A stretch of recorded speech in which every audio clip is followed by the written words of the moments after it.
ಒಂದು 2-3 ದಿವಸ ಇಟ್ಟರೂ ಏನೂ ಆಗಲ್ಲ, ಯಾಕಂದರೆ ಇದರಲ್ಲಿ ನೀರೇನು ಹಾಕಿಲ್ಲಲ್ಲ, ಹಾಗಾಗಿ ಡ್ರೈ ಇದೆ. ಓಕೆ, ತುಂಬ ಟೇಸ್ಟಿಯಾಗಿದೆ, ತುಂಬ ಹೆಲ್ದಿ ಆಗಿದೆ. ಎಲ್ಲ ಬೆಂಡೆಕಾಯಿ ತೊಗೊಂಡು ನೀಟಾಗಿ ತೊಳೆದೀನಿ. ಇವಾಗ ಕಾಟನ್ ಬಟ್ಟೆ ತೊಗೊಂಡು ಒರೆಸ್ಕೋಬೇಕು. ಕಾಟನ್ ಬಟ್ಟೆ ತೊಗೊಂಡು ನೀಟಾಗಿ ಒರೆಸ್ಕೊಂಡು ಇವಾಗ ಕಟ್ ಮಾಡ್ಕೋಬೇಕು. ಫಸ್ಟ್ ನೀಟಾಗಿ ಒರೆಸ್ಕೊಂಡು ಇವಾಗ ಕಾಟನ್ ಬಟ್ಟೆ ತೊಗೊಂಡು ನೀಟಾಗಿ ಒರೆಸಿ ಆಮೇಲೆ ಕಟ್ ಮಾಡಿ ಬೆಂಡೆಕಾಯಿನ ನೋಡ್ಕೊಂಡು ಇಷ್ಟು ಸ್ಲೈಸಸ್ ಬೇಕಾ, ಇಷ್ಟು ಸ್ಲೈಸಸ್ ಬೇಕಾ ನೋಡ್ಕೊಂಡು ಮಾಡ್ಕೊ. ಓಕೆ, ಇನ್ನೂ ಸ್ವಲ್ಪ ಸಣ್ಣದು ಬೇಕಂದ್ರೆ ಸಣ್ಣದು ಮಾಡ್ಕೋಬೇಕು. ಓಕೆ,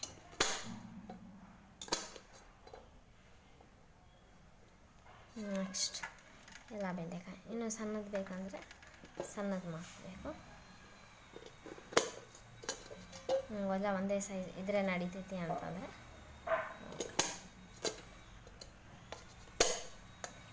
ಸಾಕು, ಇಷ್ಟೇ ಈ ಸ್ಲೈಸಸ್. ಇವಾಗ ಇದನ್ನು ಒಂದರಲ್ಲಿ 4 ಪೀಸ್ ಮಾಡ್ಕೋಬೇಕು, ಇಲ್ಲ 2 ಪೀಸ್ ಸಾಕಂದ್ರೆ 2 ಪೀಸ್ ಮಾಡಿ.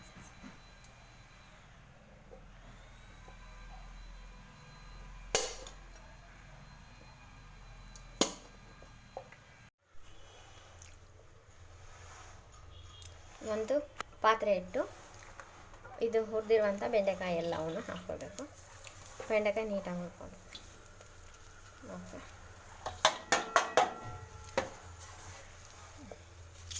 ಬೆಂಡೆಕಾಯಿ ಎಲ್ಲ ನೀಟಾಗಿ ಹುರ್ಕೊಂಡ್ರೆ ಎಣ್ಣೆನ ಹಾಕೋದು ಬೇಡ, ಹಾಗೆ ಹುರ್ಕೊಳ್ತೇವೆ. ಸ್ವಲ್ಪ ಲೋಳೆ ಎಲ್ಲ ಹೋಗಲಿ ಅಂತ ಹುರ್ಕೋಬೇಕು ಅಷ್ಟೇ. ಎಣ್ಣೆ ಲೋಳೆ ಎಲ್ಲ ಹೋದರೆ ಪಲ್ಯ ಚೆನ್ನಾಗಾಗುತ್ತೆ. ಎಣ್ಣೆ ಹಾಕೋಬೇಕು. ಎಣ್ಣೆ ಹಾಕೊಂಡ ನಂತರ ಈರುಳ್ಳಿ ಹಾಕ್ಕೋಬೇಕು. ನಂತರ ಸ್ವಲ್ಪ ಈರುಳ್ಳಿ ಸ್ವಲ್ಪ ಕೆಂಪಗಾಗಲಿ. ಈರುಳ್ಳಿ ಕೆಂಪಗಾದ್ಮೇಲೆ ಸ್ವಲ್ಪ ಟೊಮ್ಯಾಟೊ ಹಾಕೋಬೇಕು. ಎಲ್ಲ ಬೆಂದಿರಬೇಕಾದ್ರೆ ಬೆಂಡೆಕಾಯಿ ಇದೆಯಲ್ಲ, ಬೆಂಡೆಕಾಯಿ ಹಾಕೋದು.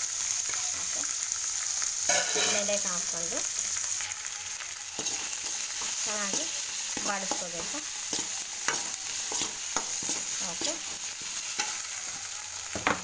ಚೆನ್ನಾಗಿ ಬಾಡಿಸ್ಕೊಂಡು ನಂತರ ರುಚಿಗೆ ತಕ್ಕಷ್ಟು ಉಪ್ಪು ಹಾಕ್ಕೋಬೇಕು.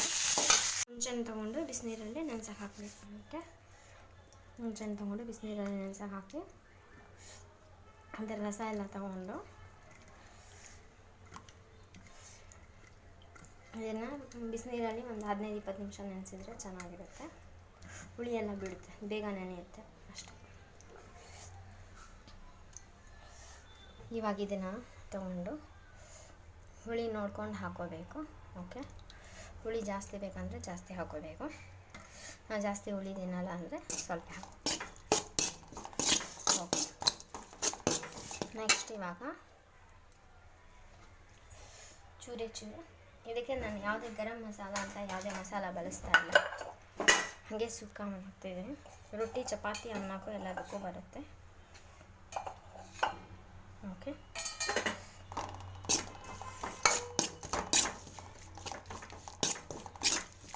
ಇವಾಗ ಇದಕ್ಕೆ ಹಸಿ ಖಾರನೂ ಹಾಕಿಲ್ಲ, ಹಸಿ ಖಾರ ಬೇಡ ಅಂತ ಹೇಳಿ ನಿಮಿಷ.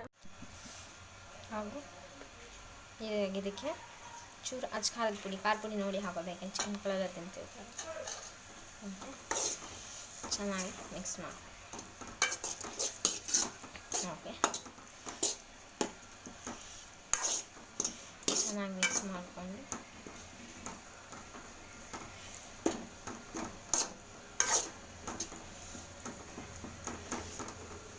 ಓಕೆ, ನೆಕ್ಸ್ಟ್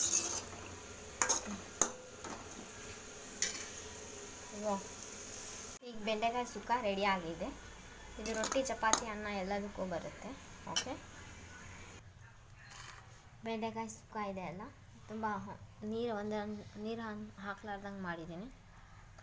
ಓಕೆ, ಬೆಂಡೆಕಾಯಿ ಸುಕ್ಕ ಅನ್ನಕ್ಕೂ ಬರುತ್ತೆ, ರೊಟ್ಟಿಗೂ ಬರುತ್ತೆ, ಚಪಾತಿಗೂ ಬರುತ್ತೆ. ಪೂಜ್ಯಾಯ ರಾಘವೇಂದ್ರಾಯ ಸತ್ಯಧರ್ಮ ರಥಾಯ ಚ ಭಜತಾಂ ಕಲ್ಪವೃಕ್ಷ ನಮತಾಂ ಕಾಮಧೇನು. ಶ್ರೀ ಗುರು ರಾಘವೇಂದ್ರ ಸ್ವಾಮಿ ಎಲ್ಲರನ್ನೂ ಕಾಪಾಡಪ್ಪು ತಂದೆ. Okay, thanks. Please like, share, comment, subscribe. Thanks for watching.